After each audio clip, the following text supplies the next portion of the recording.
ચાણસ્મા ખાતે વર્ષોથી સ્થાયી થયેલા અને મંડપ ડેકોરેશનના વ્યવસાય સાથે સેવાભાવનું અનોખું ઉત્તમ ઉદાહરણ પૂરું પાડતા દરબાર સમાજના મોભી દરબાર રંગુજીભાઈ તથા તેમના સુપુત્રોનું આજે પત્રકાર એકતા પરિષદ પાટણ જિલ્લા દ્વારા સન્માન કરવામાં આવ્યું હતું।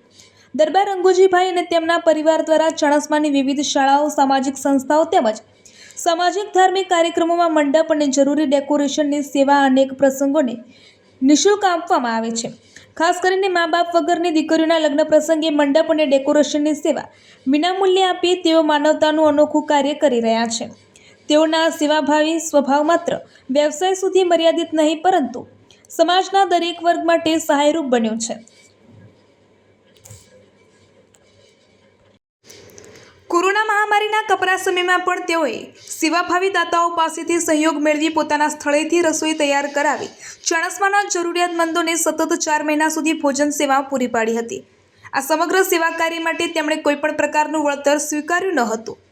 સમાજ પ્રત્યે તેમની આ નિષ્ઠા, સેવાભાવ અને માનવતાભરી કામગીરીને બિરદાવતા આજે પત્રકાર એકતા પરિષદ પાટણ જિલ્લા દ્વારા તેમનું સન્માન કરવામાં આવ્યું હતું।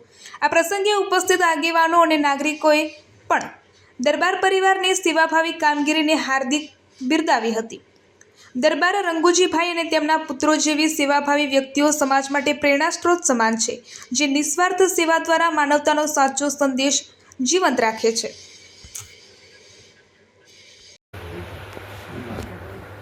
ચાણસ્મા શહેરના દરબાર રંગુજી દેવુજી અને એમના સુપુત્ર આશીષ ચાણસ્મા કોરોના કાળથી એક સામાજિક પ્રવૃત્તિમાં જોડાયેલા છે।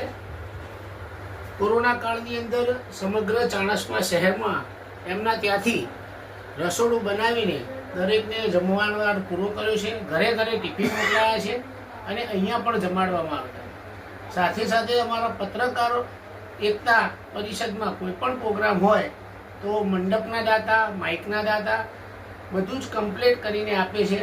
સ્કૂલોના પણ કોઈ પણ પ્રોગ્રામ હોય તો એમાં પણ પોતે મંડપ, સ્પીકર, માઇક બધું જ ફ્રી ઓફ આપે છે। આવા દાતા અમારા ગામમાં હોવાથી અમારા ગામની એક શોભા છે। દરબાર સમાજની પણ એક મોટી શોભા છે અને દરબાર સમાજમાં પણ રંગુભાઈએ ઘણું બધું દાન આપેલું છે અને આપતા રહેશે। આજે અમે એમની સાથે એક પત્રકાર એકતા પરિષદ પાટણ જિલ્લાની અંદર આજે એમના સુપુત્રનું સન્માન કરતા બહુ ગૌરવ અનુભવીએ છીએ અને આવી રીતે સમાજમાં અને સામાજિક સંસ્થાઓમાં દાન આપતા રહે એવી એમની જોડે આશા રાખીએ છીએ।